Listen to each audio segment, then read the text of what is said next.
Okay, preparing live stream.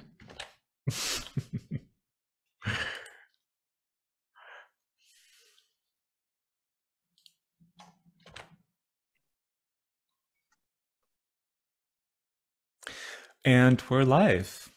Welcome, everyone. I'm Cantor Juval Porat from BCC, and this is our monthly Lunch and Learn session. And I am so delighted to have a special guest, Erez Bialer from Tel Aviv, all the way, being here with us at this time. Good night to you, Erez.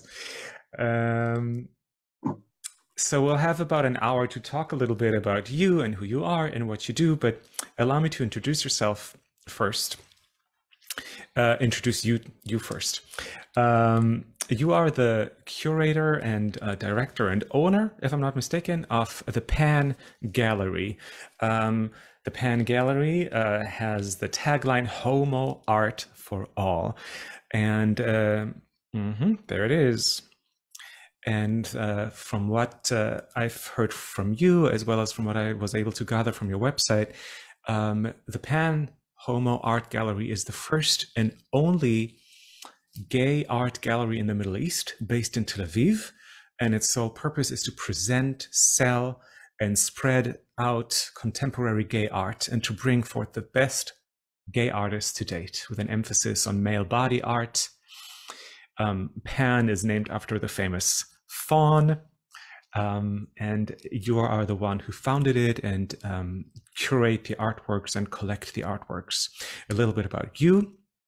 You reside in Israel. You're a producer, writer, artist, and musician, and a longtime activist in the local gay community. After having produced 2 art and music events in Tel Aviv, having campaigned for Gay Tel Aviv in 2011, and completing your Bachelor of Arts in Media and Management in 2014, you set out to major in digital marketing, managing social media for some of the biggest brands in the Israeli market.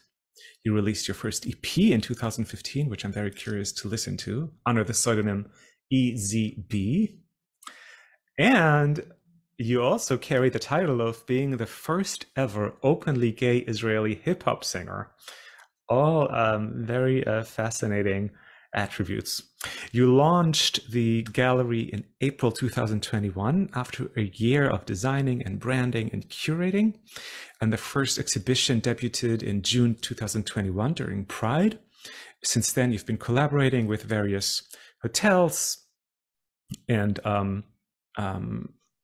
artist residencies and artistic spaces in Tel Aviv, as well as the city of Tel Aviv itself. And lastly, you're proud to cater the design needs of LGBTQ+ people in Tel Aviv and around the world. And you also sell your art all over the world globally. So thank you for joining us. And those of you who join us on Facebook, please share your comments and questions in the chat so that we can answer them to the best of our ability. So, Erez, I wanted to ask you first, here at BCC, or me as a cantor at BCC, I'm often confronted with the question, what makes music Jewish? Or what makes, Jewish music, the one that I sing at services or holidays or life cycle events? So I want to ask you like a similar question. What makes art gay? That is a fine question. I get that all the time. The thing is that, first of all, there are, of course, gay creators, but being gay is not just sexuality, and it's not just what people do in bed. Of course, it has a whole culture around it. We have hotels, designated hotels, and designated magazines and films and history and symbols and holidays of our own. So basically, we're talking about a culture in a ground. Even language, we have, I don't know how it is in English, but in Hebrew, we have gay Hebrew language that only queer people use. And so I can say something to my friend, but like someone that is not part of the community would not understand. So as we have this cultural aspect of our lives, art is definitely a part of culture. And so if you have depictions of queer culture in art, then that would make the art gay, but not necessarily. Also, I believe that being the creators that we are, that creation is a very gay thing. It's very, well, I'd say very queer thing to its own. Even straight people that create things, they would tell you that they are feeling quite queer, in opposed to like the general population. After managing a gallery in Tel Aviv for 2.5 years and revolving around art my entire life, I sold art in Europe, and I produced and did a lot. And then I came to think that, sorry, I'll close the door here because the dog is eating, makes some noise. I went to galleries and museums around the world, and I saw the best creators in history are being displayed, but that tiny aspect of their lives, the fact that they were flaming homosexuals, is not even mentioned.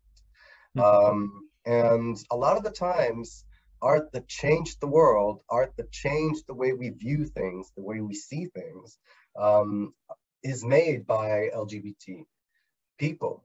And that aspect is sometimes shied away. I mean, when you really go into the high-end art world with museums and gallery openings, suddenly all the artists feel the need to come back into the closet in many ways.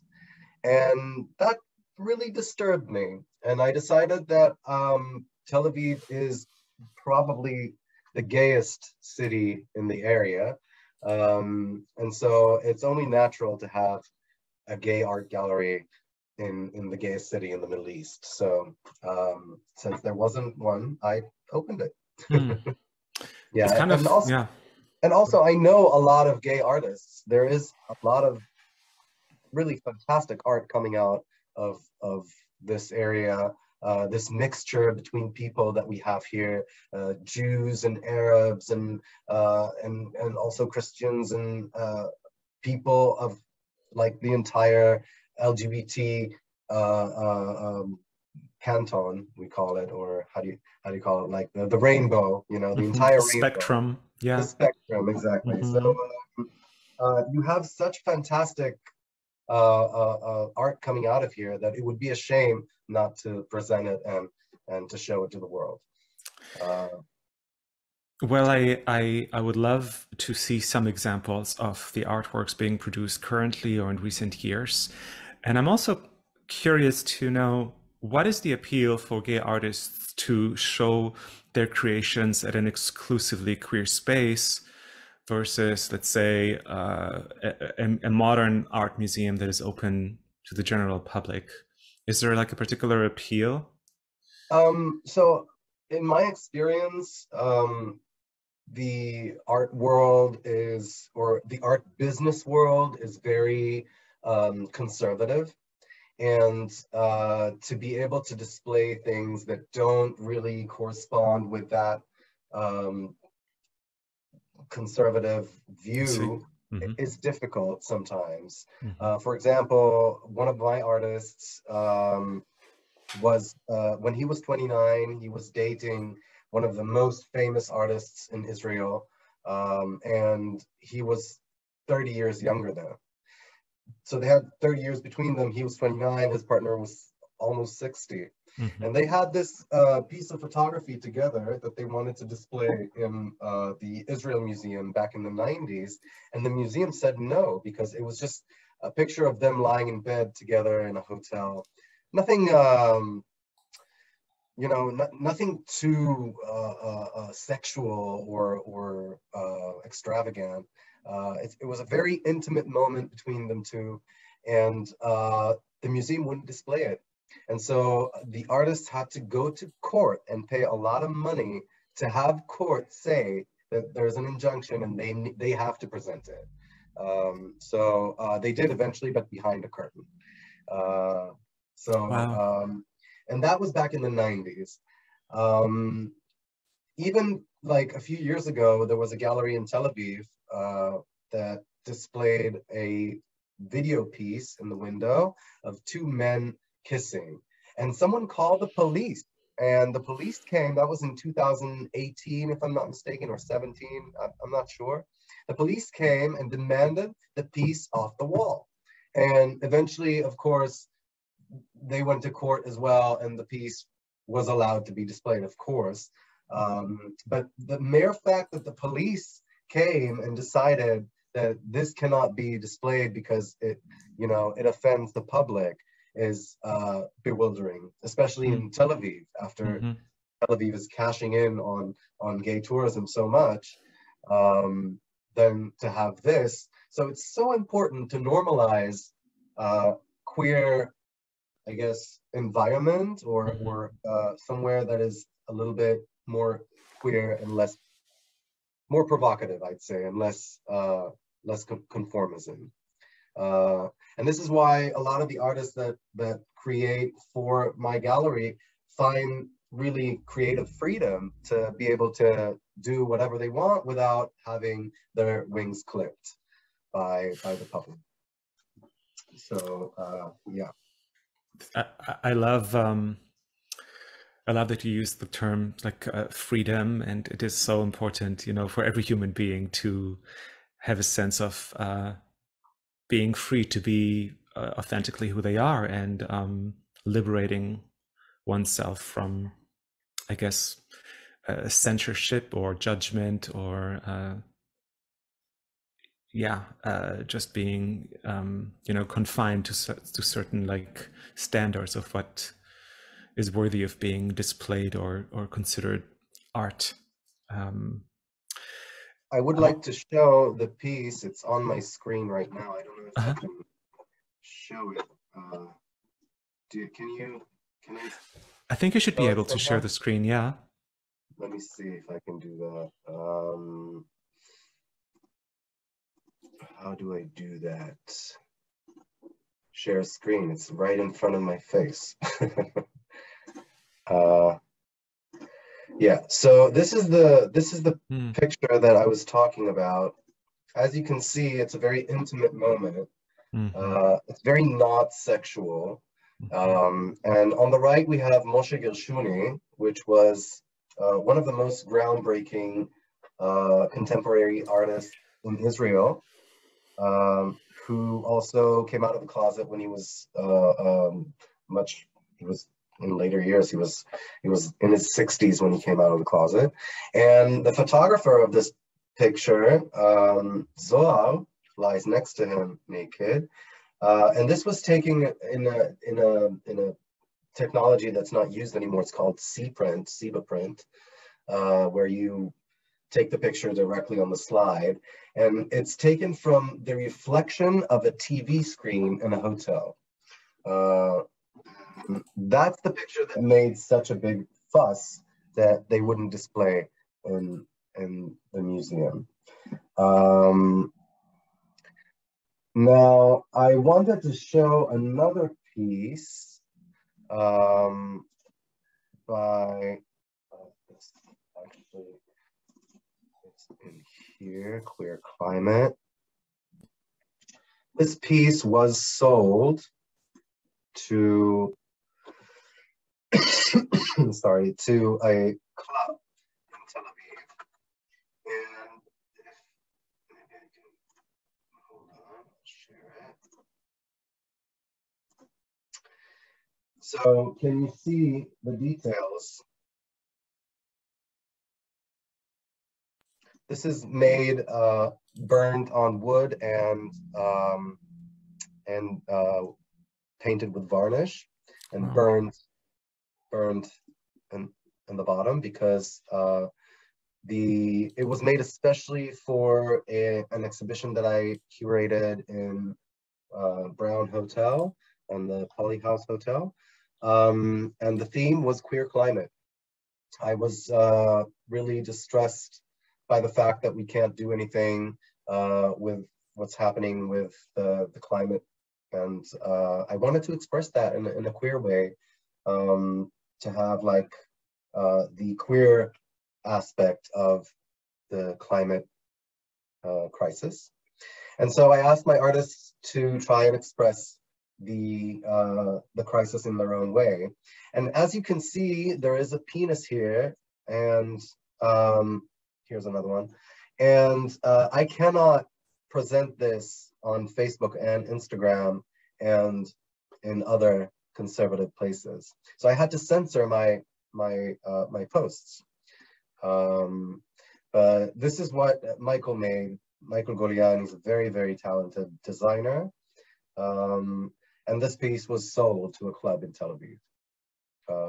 And it's rather big. It's like a meter over like 80 centimeters. I don't know how much that is in feet, probably 3 feet on 2.5. So it's a big piece. So these exhibitions that I throw and curate in Tel Aviv are also a way for me to present and to discuss some themes and ideas that I want to convey to the public. For instance, my exhibition Daddy Issues was wrapped around ageism in our community and around age differences between partners and aging in general as queer and gay men. And so it was very powerful to see the materials that came in once you triggered that, you know, like I asked the artist to, I give them like freedom of choice to you know, present whatever they want. And this one artist showed this piece that was very much, I'm going to show you, it was very much, it looked very childish in a way, like very naive, but it was very powerful. He's a drag artist, and he usually does drag and performance, but this time he decided to do plastic arts. And this piece he made, it says Abba here, you can see that. And it's made from non-gendered toys with a bit of glitter and acrylic. And he was talking about how the first time he felt the tension around his queerness was when he wanted to play with gendered toys. And people told him, you cannot play with this belongs to girls.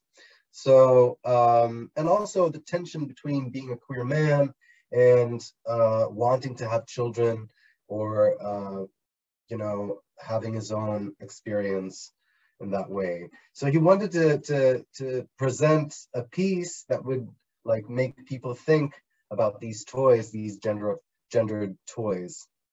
Can I just say, it reminds me of two different artists when I see that. It reminds me a little bit of Chagall, the colors and the splattering of, I guess it's graffiti, I don't know.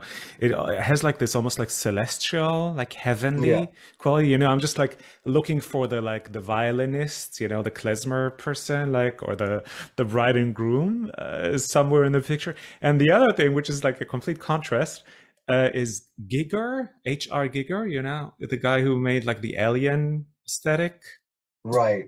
Yeah. I mean, looking at the letters made up, it's almost like an organism, like a something biological with like mechanical combined.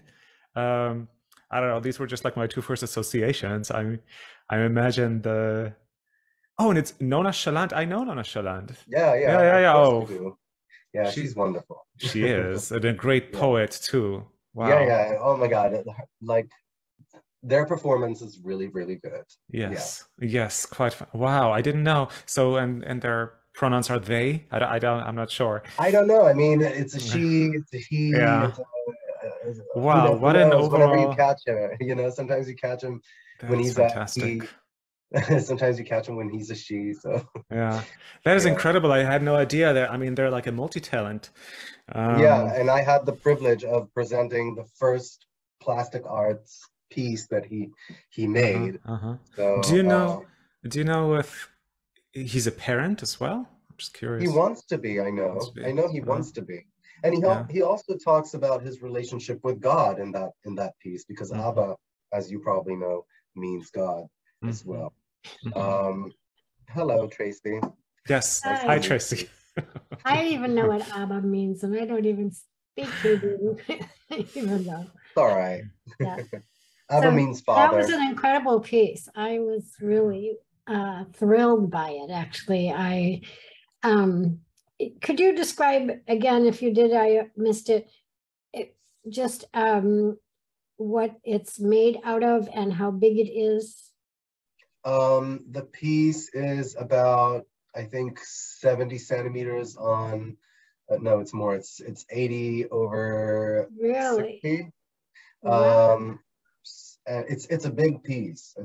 It's a big piece, and it's made of acrylic paintings, colors, sorry, and pieces of non-gendered toys like Lego pieces and Yeah, like little baby I can uh, see that. plastic stuff that children play with. And when we did the gallery talk, he was saying that he wishes for a world where toys will not be gendered, where everyone can play whatever toy they want, which is it's a very nice, yeah, request. Um, And what's it so, mounted on? sorry, What do you know what it's mounted on and what the it's is it? on canvas, It's on and canvas, so it's that's stretched. painted. Yeah, it's painted and it's Okay. stretched on a wood Well, frame. it's just beautiful. And I would say maybe childlike, but not childish. Yeah, I would definitely agree, and that I think that was actually the point of it. That was the idea, to throw you into that world of like of Yeah. toys. Um, and my latest exhibition was in a different hotel, and it was celebrating a year of Pan Gallery. And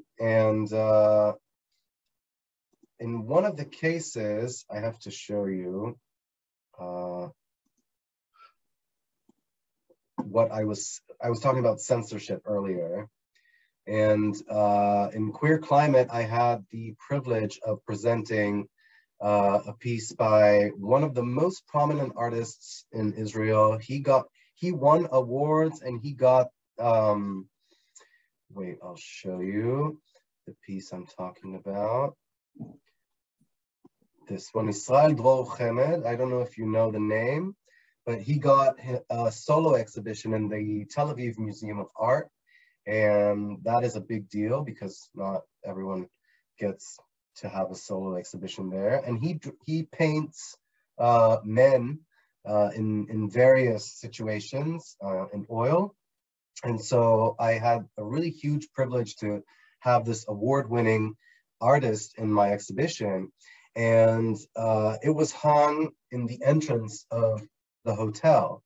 And there came one of the executives of the network of the hotels and said that we can't have this. We can't have this on the wall of the hotel. You have to like put it in the back. It can't be in the entrance.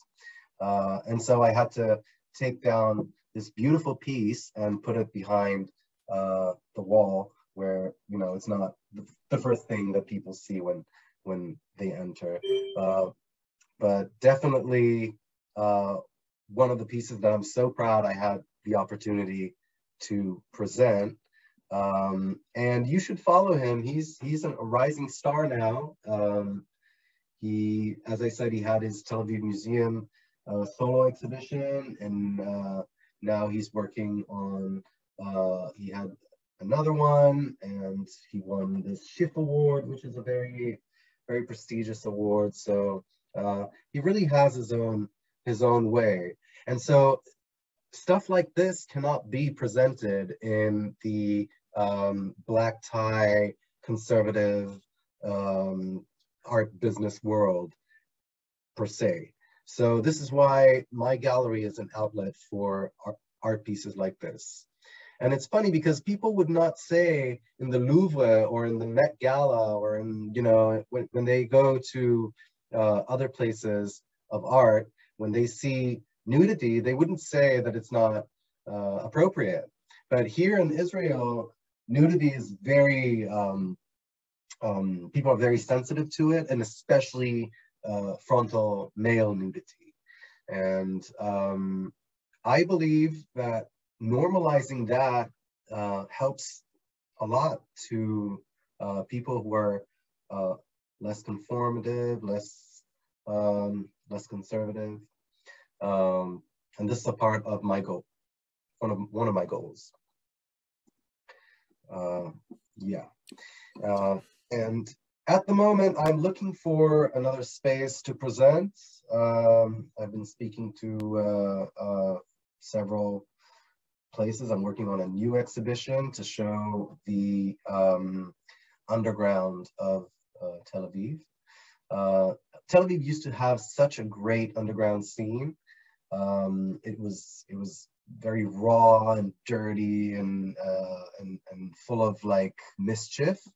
But that all kind of ended because Tel Aviv became a very like the gapes are very, very wide between rich and poor. So there's no more middle class to say.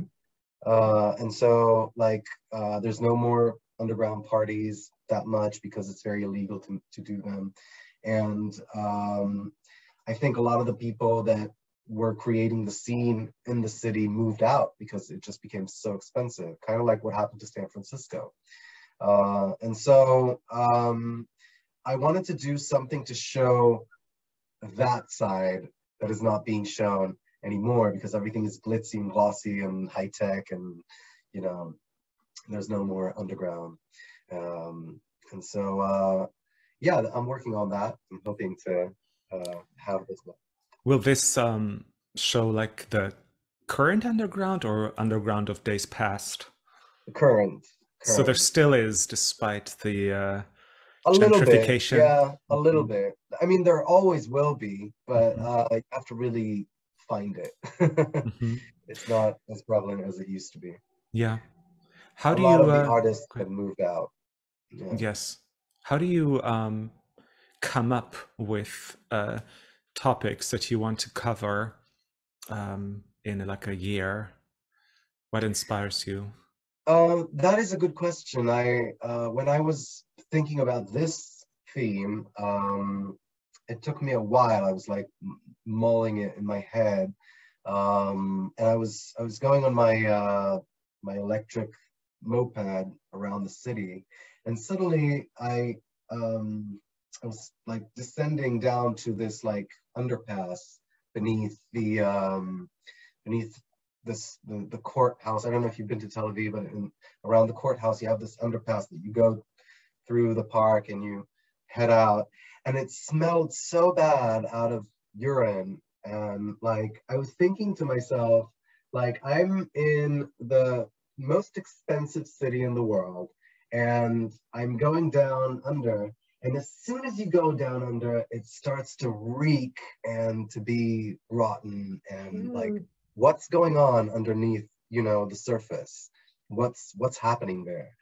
Because once you cross the street from Rothschild Boulevard, where it's all like glossy and rich, you hit like the slums of Tel Aviv, and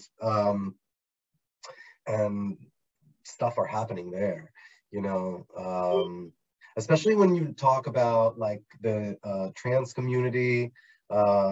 And sex workers and things that don't usually make the front page unless it's terrible. And so I want to bring that side into the light a little bit. So it really came up to me literally while riding my scooter. And usually it's just a subject or something that boggles my mind that I want people to talk about. For instance, with daddy issues, it was like spur of the moment. Like there's so much ageism. So, I mean, I don't want to brag, but I'm 39 years old, okay? And I celebrated 39 2 weeks ago. And not that like it's good or bad, but I don't look 39. I mean, usually people don't think I'm 39, but when I put that in the apps, people just like, seriously, I don't get any response, because people are ageist. And it's very, you can feel it very, very much, especially in the digital world. I think that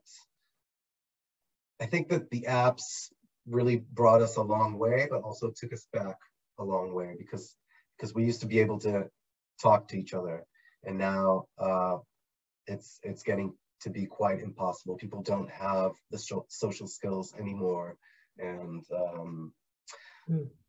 I don't know. I think it's better without them. Yeah. Yeah. I want to ask, is there something equivalent in terms of visibility and creativity for the other letters in the acronym, like the lesbian community, bi or trans or queer, that is currently happening in Tel Aviv? Is there collaboration maybe happening? Yeah. Actually, there is like a real renaissance of gay and queer art in Tel Aviv. I started my initiative something like a year after there is another nonprofit that started working on it, and they're doing the Pride exhibition every year. They do it in Jaffa. It's called Autik, with a Q in the end. It's managed by Yael Rozin, sorry, they're sisters.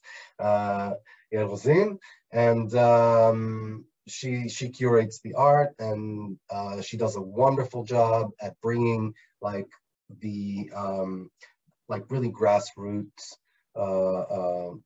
artists from the entire spectrum.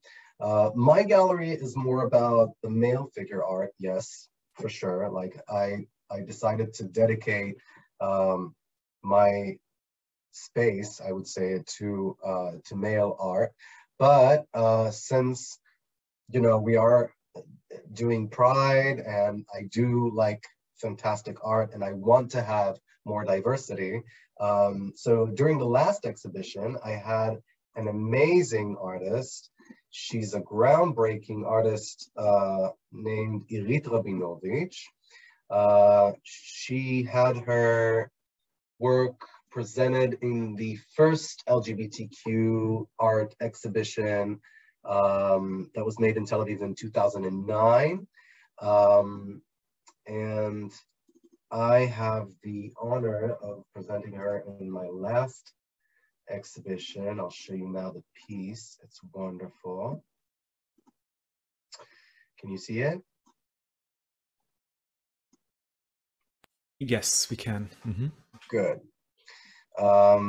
Yeah, so this is such a beautiful piece, because it's so naive, and it's so like sweet in a way.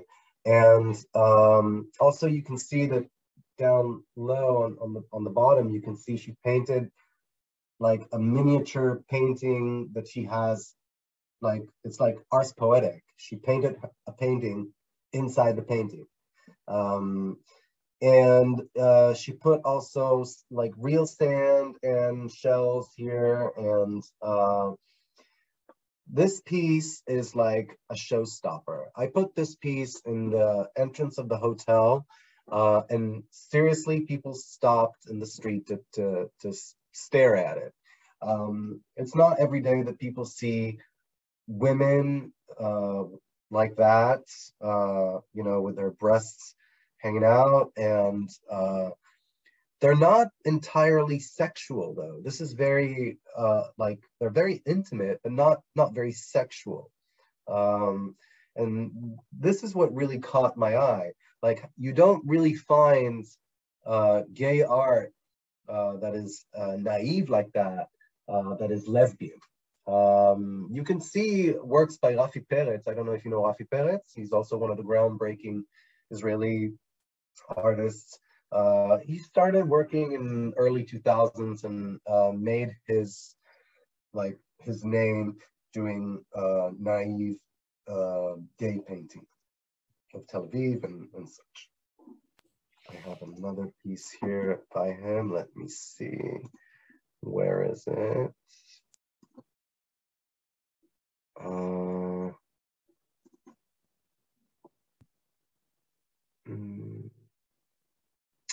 Here, this is the piece by Rafi Peretz. So you can see it's quite gay, but it's not his gayest. He has like gayer stuff, like this one.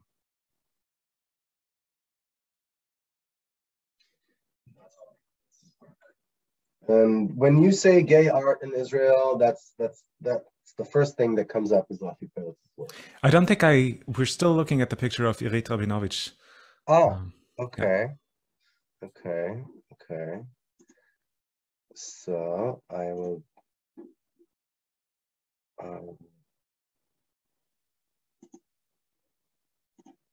this is Rafi Peretz's work. Can you see it now? Yeah, can you zoom in a little bit? Yes. Yeah, it's not a very good quality that I downloaded, unfortunately. Wow. Yeah. But this is the piece. It looks like a vintage holiday greeting card, but queerified. Yes. Yeah. Mm-hmm. And he does a lot of like Tel Aviv paintings.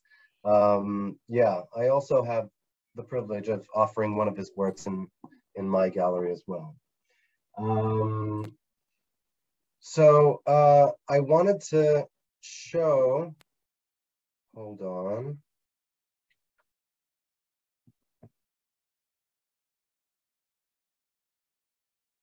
Where is it? And I know you already said who the artist is, but what is the story of the artist? Which one? This one, the one of the couples and the sitting in the, in that, I don't know how to describe it. The kids are playing basketball. There's two boys. He's the first artist in Israel to really do gay and queer art, and he does naive paintings. These are from the early 2000s. I'm talking about 2003, 2004. And when you type gay art on Google, Israeli gay art, then he's the first one to come out. Really? So, yeah. Oh, yeah, that's adorable. He's really like a brand in that field. I also wanted to show you Eitan Kedmi's work, which is another artist that I work with that I love very much. Eitan is actually quite a known artist. This was made for Daddy Issues, one of my exhibitions. And it's made with colored pencils on black paper. And the story is that he met, throughout the course of a year, he met men through dating apps, and he painted them or drew them in that way. Later on, there's lots of products from that series. So we're going to do an exhibition of just that series.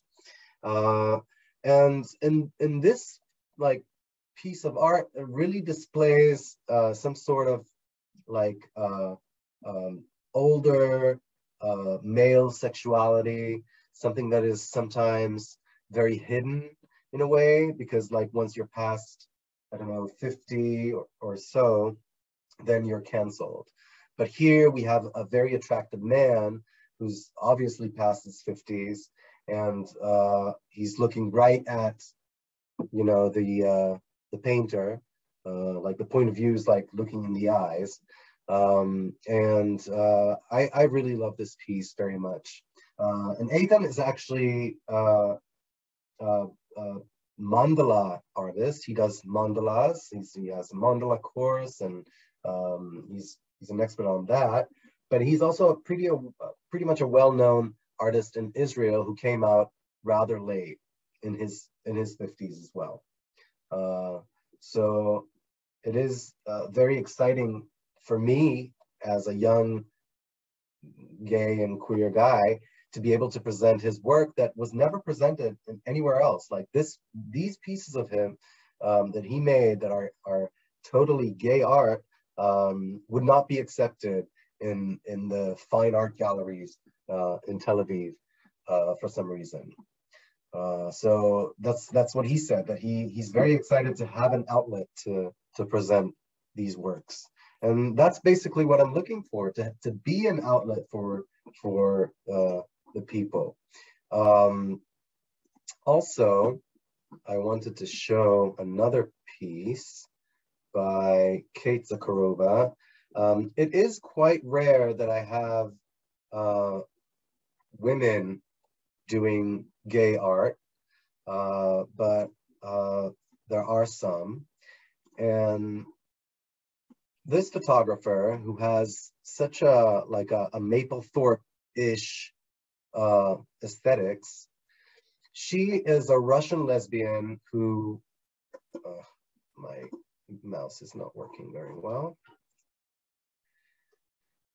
She fled Russia about 2.5 years ago, and before the war, because she took pictures of men and men in intimate situations. And the law against LGBT propaganda came out in 2011, was introduced by St. Petersburg City Hall, and then it became a law in entire Russia. And that's when she decided she has to leave, but she did leave eventually in 2019. And she came to Israel, and ever since I have been presenting her work. This was the main theme picture across my entire advertisements, like all the publications of the exhibition. This was like the theme photo of my 1-year celebration. It's printed on metallic paper, and it's 1 meter on 70, so it's like 3 feet on, I don't know, 2.5, something like that. Wow. It's a beautiful, beautiful piece. And she has this aesthetics. She paints. She takes pictures very much like Robert Mapplethorpe. I don't know if you know who that is, but he's a groundbreaking photographer. Yes. No, some people have no idea. Yeah, very big. Yeah, he was huge. I want to show some more pictures of her. Let me just get this going. Can you see? Or is it the same one? Yes, this is the same one. Yeah. All right, so I have to stop and reshare. Reshare, yeah, there we go. All right, so now you see it, right? Oh, yeah. Wow. Yes. Wonderful, wonderful works, really. And she can't present this in Russia. They would not tolerate this. Yeah. And so she fled to Israel, and she's very good at what she does. Wow.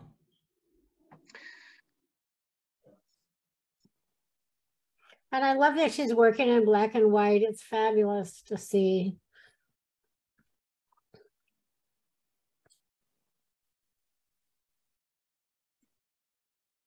Yep, there's color.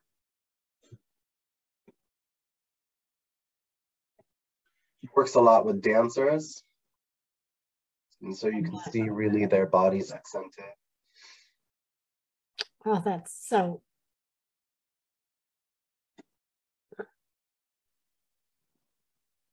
This is a this is a picture that she took in 2013, and a Romanian guy took the picture and manipulated it and put it in a calendar that he made. And so everybody thinks that she copied from him, but in fact she was first. Yeah.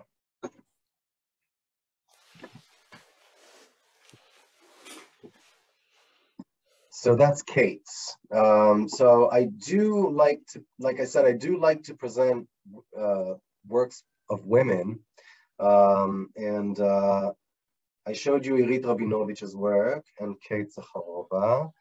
I'm looking now to see if I can find the works of Sigal Miller. She is also an artist that she's actually straight. She's a straight grandmother from this village in the north. And she paints gay and queer and trans couples. And so she has in oil. So she has really nice nice works. Let me see. That's not the one. Let me see. I have to see these puppets. Yeah, that's the one. I'm going to share it now. Sorry for the delay. This piece is also huge. It's like, I think probably 6 feet over, I don't know, like 4. It's huge. It's like it's half a wall. And she has like 2 more from this series. This is the same. And I had the pleasure of presenting this in the hotel. People loved it. So it's possible to buy a print or the original, of course. So as you can see, there's so many like different types of gay and queer art, and some of it doesn't even have to be necessarily blatantly queer.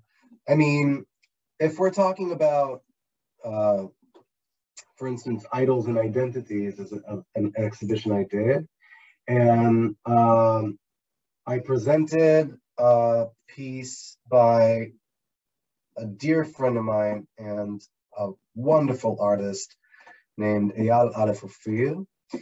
He is a pixel artist. He lives in Berlin, and he's quite a genius. This is Dame Edna, made of game cubes. Yeah? Do you see it's cubes? Made out of what? Checkers cube, not checkers, backgammon cubes. Oh, backgammon pieces? Backgammon cubes, like the cubes that you roll the dice. Oh, yes. Okay, the dice. Yeah. So he did it from that. Do you see? It's quite remarkable. Oh, I see. Those are all dice. Yeah, all of it is made of dice. Okay. And here you have Freddie Mercury made of Rubik's cubes. So he individually twisted every Rubik's cube into that and like made Freddie Mercury out of this. And this is also a huge piece, huge. It's like a 1.10 over 1.20. So it's like massive, and it weighs like 25 kilos. It's really big. And I really love working with him because he has like these gay art, gay icons that he makes. He also did a picture of Marilyn Monroe that was incredible. He made it from pieces of a puzzle that originally was depicting Neptune, the god of the ocean. So he took the Neptune puzzle pieces, and he made Marilyn Monroe out of it. Like, this is quite remarkable, I would say. So he's actually a brain scientist or something. This is his hobby. He's not like a full-time artist, but he does that so well. And so he presents in galleries, in major galleries in Tel Aviv and in Berlin as well.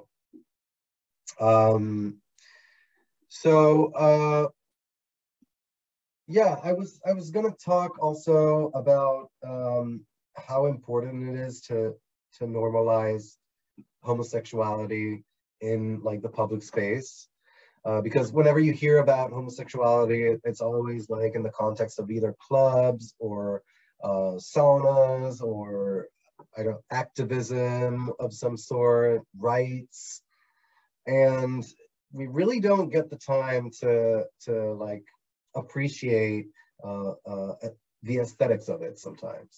So I'm really glad to be able to bring some of that into the public space.